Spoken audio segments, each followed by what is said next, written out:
3, 2, 1, gravando. Começando mais um Contra a Cultura, o Evangelho clama pelo diferente, nova temporada para tudo. Porque hoje a gente vai fazer uma introdução aqui rápida sobre esses 13 episódios aí que você vai conferir nas próximas semanas. E você é o nosso convidado especial. Perdeu a última temporada? Dá uma olhada lá no nosso site, novotempo.com/contracultura. Também no seu aplicativo de podcast você tem acesso a todos os nossos conteúdos da última temporada, da anterior e assim todas as outras que a gente gravou até aqui. Você faz parte desse time e é muito bom estudar a Bíblia junto com você. Junto aqui com a gente sempre. Ele, sempre. Que quando falta, fica um vazio no nosso coração. Isaac Rezende. Isso nunca aconteceu, Bianca. Aconteceu. Você pode assistir todos os episódios do Contra a episódios, Cultura. mas teve uns que você faltou. Eu desafio você, ouvinte, a procurar um episódio que eu não estive. Ah, é? Ah, é? Teve episódio, quando era avulso, Ah. o episódio 7, se eu não me engano, que esteve o pastor Thiago Rodrigues. Isso quer dizer que o Isaac, ele ouve todos os episódios do Contra a Cultura. Bianca, eu tô careca de saber que sem mim esse programa seria muito melhor. Né? Mas tudo bem. Isaac, tudo bem? Tudo bem, estamos aí juntos. Preparado? O quê? Juntos o quê? Misturado. E misturados para mais uma temporada, né? Temporada nova aí. Mais 13 episódios discutindo a palavra de Deus. Preparado, Isaac, para esses 13 episódios? Nunca, mas a gente vai tateando no escuro do caminho da ignorância, tentando achar a luz no fim do túnel da palavra de Deus. Tá inspirado, hein? Hoje Que ele isso? Tá. E ela, que também faltou algumas vezes. Eu faltei mesmo e não nego. Mas poucas, muito poucas. Poucas. Mas fica o vazio no nosso coração. Fica. Maiara Oi, Costa. Bia, tudo bem? Tudo bem? Tudo bem. Preparada para essa nova temporada? Não, mas a gente vai caminhando. Você tem um poema assim também, como Isaac? Não, eu não sou muito assim, eu não tenho criatividade pra essas A gente é mais coisas. prática, né, Eu Maiara? não sou criativa assim, não sou. E você que tá aí em casa, então você também vai ter que me aturar nesses 13 episódios. E quando eu falto, o vazio não existe nesse programa, tá bom? Porque não tem programa, no caso. Então, E realmente fica olha, difícil, a né? gente também tem a honra, pelo menos nesses primeiros episódios, de ter o Renatinho. Pra você Renatinho- que sentiu falta, Poxa, Renatinho voltou. Renatinho Está Renato. voltou. Renatinho que faz parte dessa história do Contra a O Cultura, Renatinho né? é contra a cultura. É, o Renatinho é Contra a Cultura. Tamo junto e misturado. É isso aí, Renatinho. Primeiro episódio, aliás, vamos falar da temporada. Unidade em Cristo é o nome ou título do nosso tema. guia de É o estudo, tema, né? né? É o tema aqui do guia de estudo.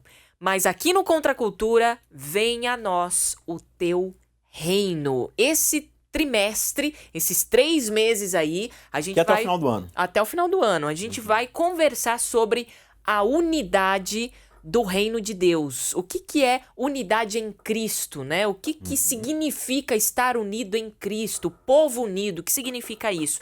E o nosso primeiro episódio vai tratar sobre criação e queda. Por aqui, o título, Cada um por si? É. Como assim?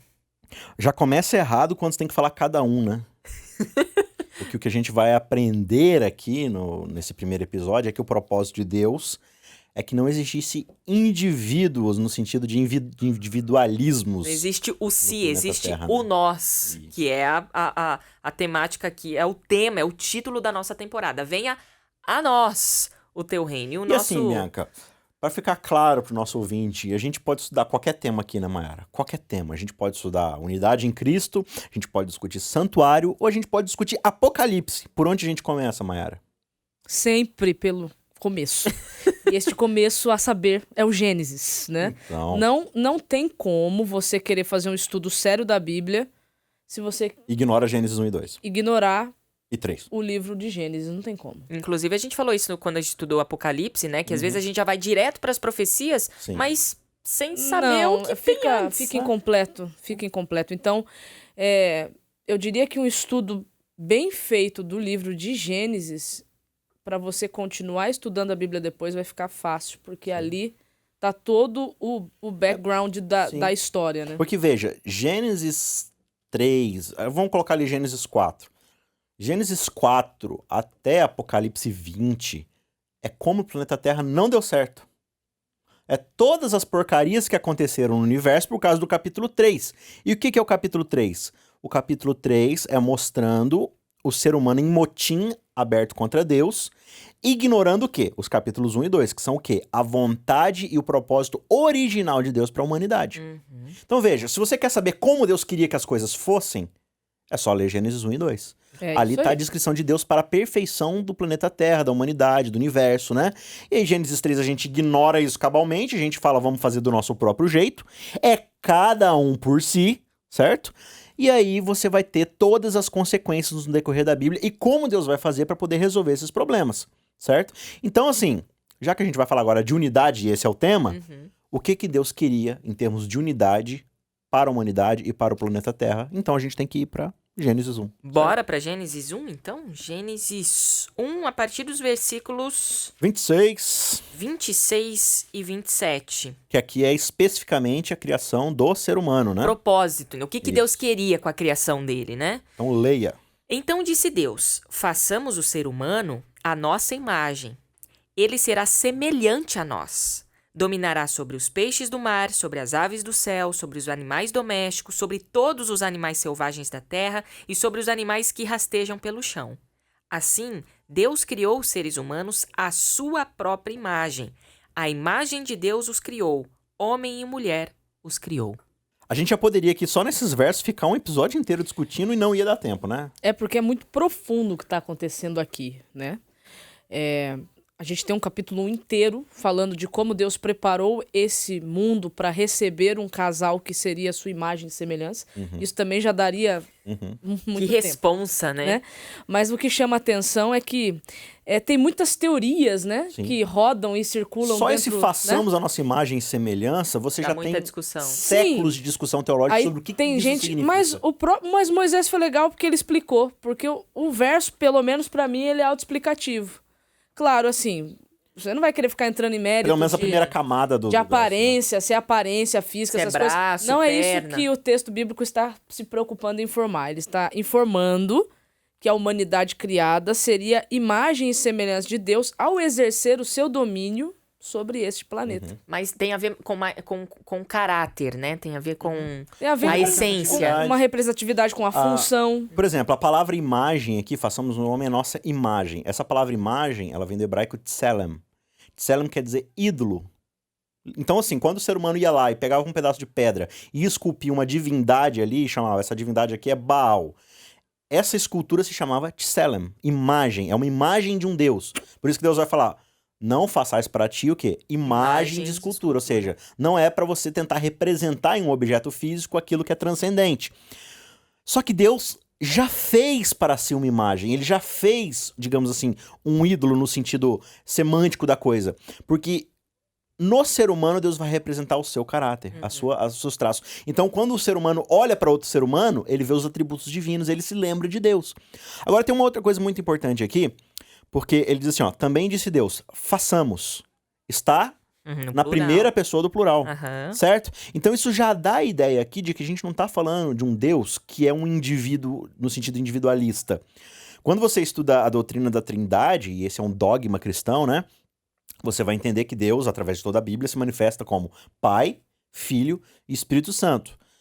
E essa não é uma ideia de que Deus ele muda de atributos. Uma hora ele é pai, outra hora ele é filho, outra hora ele é o Espírito Santo. Não. A ideia que a gente tem, através de toda a Bíblia, é que existem 3 indivíduos, e esses 3 indivíduos, num relacionamento de amor e intimidade, é chamado de Deus, certo? Então Deus é 3 pessoas. Ele é uma Deus é uma comunidade. Ele é uma unidade, uma comunidade de 3. trindade. Certo? Legal. Então, e aí quando você começa a estudar, por exemplo, os atributos do número 3, é uma coisa muito interessante. Acho que a gente já mencionou isso aqui em determinados episódios, né? Quando você tem 2 pessoas se amando, você tem um amor que ele é unificado. Então, eu amo você, você me ama de volta. É Então, uma troca. é uma troca, eu recebo o seu amor de volta e é isso. Agora, quando você tem um terceiro indivíduo, eu não posso só te amar, eu preciso também dar atenção e amor ao outro. Compartilha. E o outro não vai só prestar atenção em mim, não é um amor egoísta, ele também vai compartilhar isso com o outro, certo? Então você tem aí na ideia, e aí o verso 27 vai dizer o quê? Criou Deus, pois, o homem à sua imagem e semelhança, ou seja, a humanidade. Deus criou a humanidade à imagem de Deus. Como ele fez isso? Criando homem e mulher. Então a imagem e semelhança de Deus não é um indivíduo, é um casal. E qual que é o atributo que Deus vai dar a este casal? quando vocês entrarem num relacionamento de amor um com o outro, Vocês vão conseguir vivenciar mais plenamente o que é o amor, né? e vocês que vão é fazer amar. o quê? Vocês vão gerar Vida. um novo indivíduo. Sim. Vocês vão fazer aquilo que eu posso fazer, que é criar.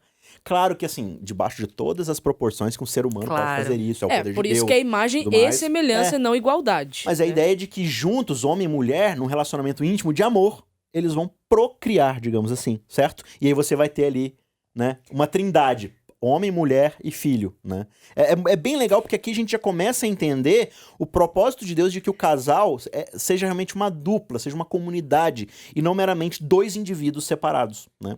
Isso é bonito que você falou, porque aquele verso que às vezes a gente interpreta, e eu acho que pode até tá certo e tal, que é deixa pai e mãe pra se unir e assim eles se tornam uma só carne, não tem, pelo menos pra mim, eu ouvi já essa explicação e achei coerente, de que tem a ver também com o filho, né? Os filhos, a procriação, porque a carne dos dois está em um, né? Em um ser, um outro ser. Ou seja, essa é a multiplicação do amor, né? Não, é lógico, uma interpretação. Não estou dizendo que a outra está errada, mas é só mais uma que clareou a essa ideia mente. de que se tornar uma só carne é se tornar uma unidade indivisível. É claro que, sim, não vai ser um amalgamado de dois indivíduos se tornando um indivíduo só.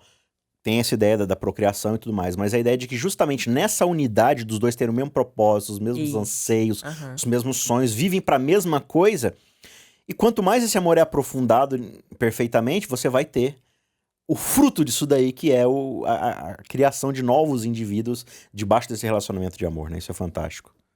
Bom, a gente continua aqui então, já entendendo essa introdução de que fomos criados dentro de uma unidade perfeita, né? A imagem e semelhança desta comunidade divina, que é um Deus em três, que é algo extremamente complexo, mas nem vamos entrar... Bom, a gente até estudou isso em outros episódios. Não, é que assim, a gente precisa entender, em relação a Deus, a gente tem que entender que Deus, ele é imensurável, incognoscível, invisível. Como é que é essa palavra aí? Transcendente. Como é que é essa palavra? Me ensina. Incognoscível é que não se pode A conhecer. Bianca não sabe falar isso né? tudo. Você acha que ela vai falar incognoscível? Isso, tira da minha cara, bonito. Entendeu? Verdade. Então, assim, nós, seres humanos, a gente quer colocar tudo dentro de uma régua, né? A gente quer medir Caixinha. tudo nas dimensões que a gente tem. Dissecar no laboratório. Só que não tem como. Deus, ele é transcendente, então não tem como você querer entendê-lo na plenitude. Aí A gente tem metáforas pra entendê-lo, né? na verdade, a gente... Das maneiras que a gente tem pra comunicar as coisas, né? A gente só vai conseguir mesmo falar sobre Deus por meio de analogias, né? Comparações, assim, aproximadas. Nem o nome, né? A gente... é Deus. Não é Então, nem assim, esse nome, eu cara. vi uma vez um pastor falando assim, né? Não, porque toda hora usam aquele exemplo, né? Deus e o ser humano é como se Deus fosse o ser humano e o homem fosse uma formiguinha. Aí o pastor falou assim, não, gente, é como se Deus fosse Deus e o ser humano fosse uma formiguinha. É isso mesmo. Pra quem gosta de proporção, a gente costuma dizer que Deus, ele é maior que o universo, né? A gente não conhece nem o universo que a gente vive. Até assim, o nome de Deus em vão. Não é só... Ai, meu Deus. Não é isso a que pronúncia que Moisés tá falando Exato. ali, né? É outra coisa. Não, inclusive está totalmente ligado a isso, porque a ideia ali não é não tomarás. O verbo ali é carregarás. Não carregarás o nome do Senhor teu Deus em vão. O que isso significa? Você, como ser humano, carrega a imagem e a centelha divina. Então, aonde quer que você vá, você é uma tselem, você é um ídolo de Deus. Você é uma Você é a representação. imagem. Então, quando você se própria como alguém que não representa os atributos divinos, você está carregando Ou os seja, atributos de você Deus está de forma tomando- vã. Você está tomando o caráter dele de forma vã, exatamente. Então, assim, a gente vai entender de Deus aquilo que é suficiente para que o amemos, né? E queiramos estar com ele na eternidade um dia. Né? Então, não tente ir além daquilo que já está revelado na Bíblia, porque como é que quer enfiar Deus dentro da Numa cabecinha caixinha, pequena né? da Não gente? dá. Não cabe, né? Então, agora assim, quando a gente fala de Deus, não existe na Bíblia uma descrição de Deus além de que Deus é amor. Então, você fala assim, que Deus ele é santo, mas você não tem um verso falando que Deus é santidade. Deus é justo, mas você não tem um verso falando que Deus é justiça. Agora, não fala que Deus é amoroso só. Fala que ele é o amor. É amor. Então, talvez, né, especulando aqui grandemente, o maior dos atributos que Deus possa passar para o ser humano é justamente o amor. Então, vamos ler aqui 1 João 4, versos 7, 8 e também o verso 16. Aqui a gente tem exatamente o apóstolo João descrevendo pra gente essa ideia do amor de Deus. 1 João 4, 7. É isso? 4, 7, 8. E quando não tem João na minha Bíblia? Aí Achei. você Algo de errado não está certo. pede a Deus. 1 João 4, a partir do... Versos 7, 8 e 16. 7, 8 e 16. Amados, continuemos a amar uns aos outros, pois o amor vem de Deus. O amor vem de quê? De Deus? Certo. Quem ama é nascido de Deus e conhece a Deus. Opa, quem nasce de Deus tem o quê? Amor. Certo. Quem não ama, não conhece a Deus, porque Deus é É amor. Verso 16. 16. Sabemos quanto Deus nos ama e confiamos em seu amor. Termina. Deus é amor, e quem permanece no amor, permanece em Deus, e Deus nele. Permanecer em Deus e Deus nele. Tá falando de unidade. Então, qual que é o elo que mantém a unidade entre criador e criatura? Amor? O amor. Certo? Então, aquele que não ama, Não conhece, ele não cara. sabe quem é Deus. Tipo assim, cara, Ele pode não. até falar sobre Deus, mas conhecer a Deus, não. porque não existe relacionamento perfeito com Deus sem o amor. Entendeu? Então, a gente percebe desde lá do Éden, João confirma isso pra gente, o quê? O propósito de Deus para a humanidade era viver no amor. O amor que une homem e mulher e que une homem e mulher com Deus, que também é uma unidade de amor ali entre três pessoas, né? Então a gente percebe, só, Deus ele quer que o ser humano seja bom, perfeito, unido dentro do amor que ele proporciona. Só que aí a gente vai pro capítulo 3 e a gente vai perceber que, na verdade, o que vai acontecer? Satanás, ele vai... A gente já falou aqui, né, que Apocalipse revela pra gente que essa serpente é Satanás e tudo mais. E Satanás, ele vai fazer essa proposta pra Eva e, consequentemente, para Adão, pra humanidade, o seguinte, olha, pra que você viver ligado, submisso a essa divindade, se você pode viver pra si? Certo? Então, aqui, Satanás tá falando, olha, pra que o nós, se você pode viver o eu? Essa é a grande proposta para Adão e Eva. Desliguem-se de Deus e vivam para si mesmos. Aparentemente, uma ótima proposta. Perfeito. Só que aí a gente vai ver aqui no verso 12 e 13 o que vai acontecer aí. Coisas. 3, 12 e 13. Coisicas. Coisicas. O homem respondeu.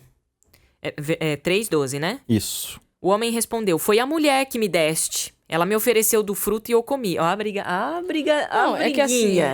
né? Então o Senhor Deus perguntou à mulher, e o que você fez? A serpente me enganou, respondeu a mulher. Foi por isso que eu comi do fruto. O que tá acontecendo aqui, Mayara? Autopreservação, né? Quando você fala assim, viva para si mesmo, o que é o resultado disso? Eu vou me preservar, custe o que custar. Só que Se sou eu primeiro, né? Não quero que minha cabeça seja cortada. É tão interessante isso, porque quando a gente observa o relato da criação, da formação do homem no capítulo 2, né, a gente percebe que tanto homem como mulher, eles foram criados, como já foi dito aqui, para viver em unidade. E a mulher, Deus despertou em Adão a necessidade de ter uma igual. Né? A mulher não foi criada diferente, a mulher foi criada para ser um ézer, né? Idôneo, né? Uma igual com ele. Então não era para ter dissensões entre eles, porque eles estariam sempre juntos ali, um ajudando o outro. Né? Eles tinham uma intimidade tão grande que o verso 25 diz que eles não se envergonhavam, né? Estavam cobertos pela glória de Deus, então estava indo tudo bem. Mas aí, né, Satanás ofereceu isso e propôs isso e aparentemente parece que o resultado seria bom, mas a primeira consequência que a gente vê é a desunião surgindo, porque agora, já que é para eu viver para mim, eu vou me preservar. O eu é mais importante que o nós. Exatamente, Entendeu? eu vou me preservar, nem que para isso eu tenha que... O individualismo acima do coletivismo, né? Exato, nem que para isso eu tenha que te prejudicar. Ou seja, agora você vai ter um novo paradigma na cabeça do ser humano. A gente não vive mais pro nós, a gente vive pro próprio eu. Não trabalhamos mais com comunidade. Aí a gente vai pro capítulo seguinte, que é o capítulo 4.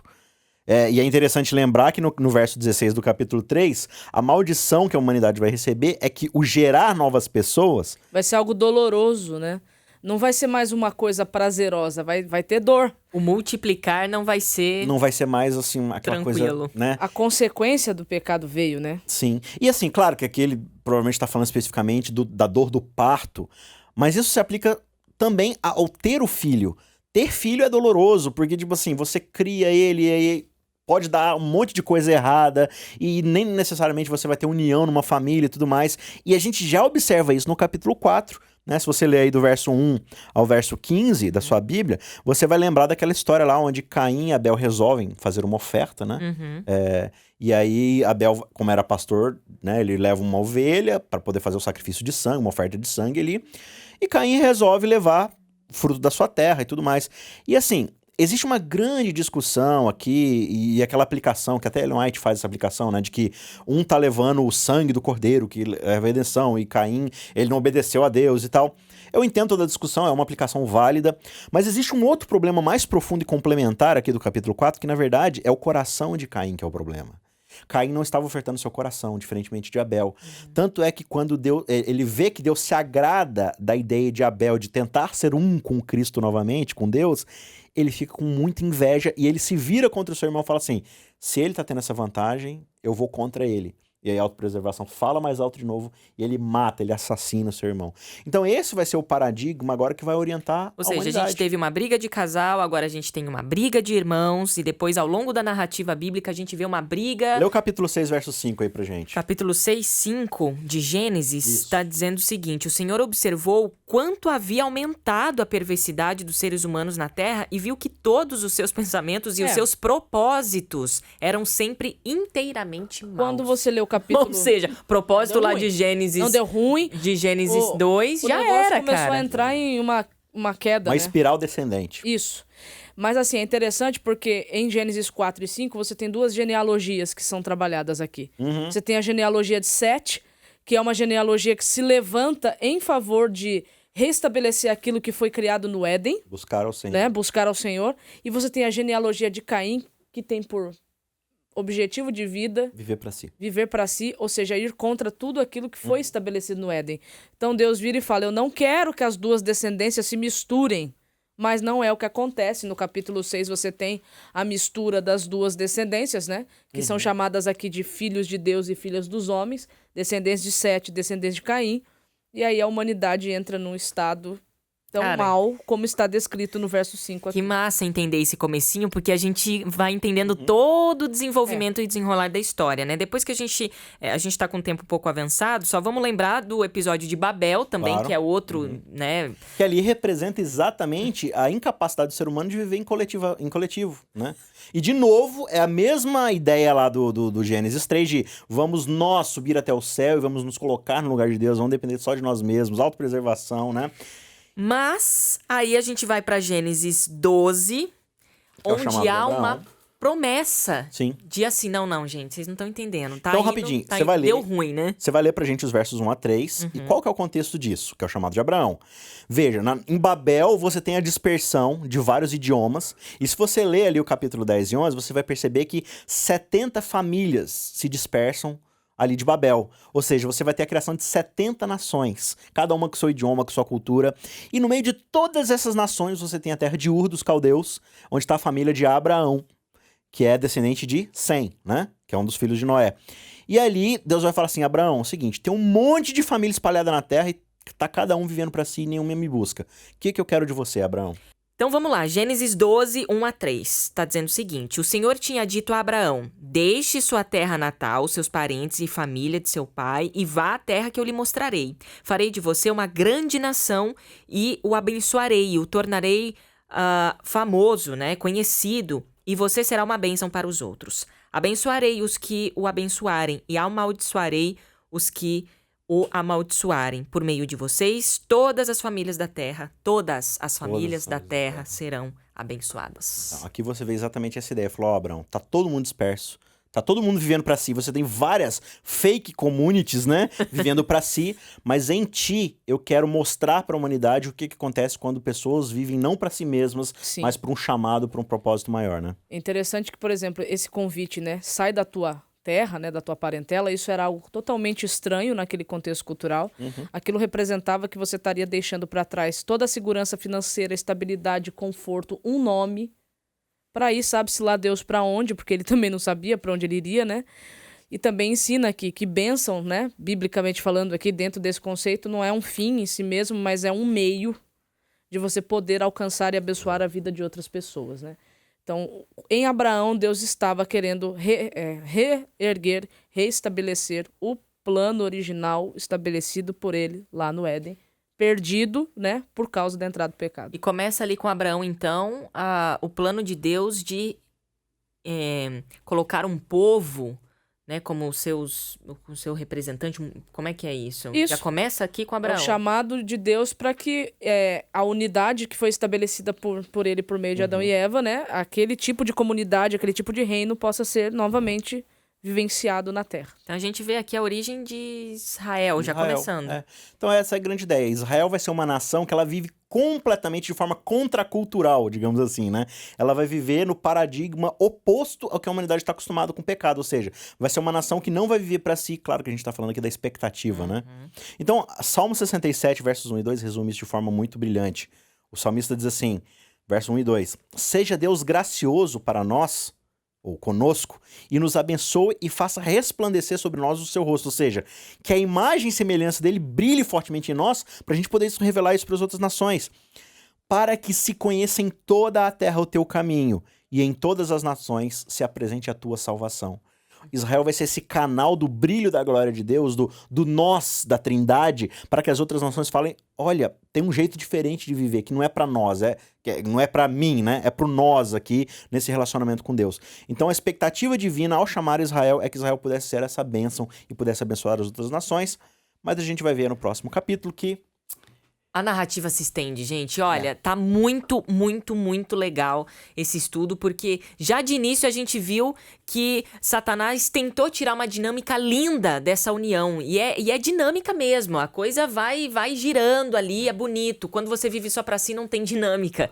Não tem essa, né, essa atividade. Então só tem consumo. Só tem consumo. Exatamente. Exatamente. Não tem produção, só tem consumo. Isso mesmo, Isaac. Obrigado. Então, assim, ó. Semana que vem, a gente continua com essa história e você vem com a gente pra estudar a Bíblia também, combinado? Semana que vem a gente vem aqui com mais um tema, porque o Contra a Cultura clama pelo diferente. Pela palavra. Um dia eu terei esse privilégio de ouvir Isaac Rezende com uma mensagem musical. Mensagem muito J isso, né? Os cultos de... Um número musical. O número musical. J é os nossos cultos jovens aí da Igreja Adventista, tá? Pra quem não conhece. Gente, sem blá blá blá, até semana que vem. Valeu, Gente, Isaac. valeu. Valeu, Maiara. Valeu, Valeu. Renatinho. Até semana que vem.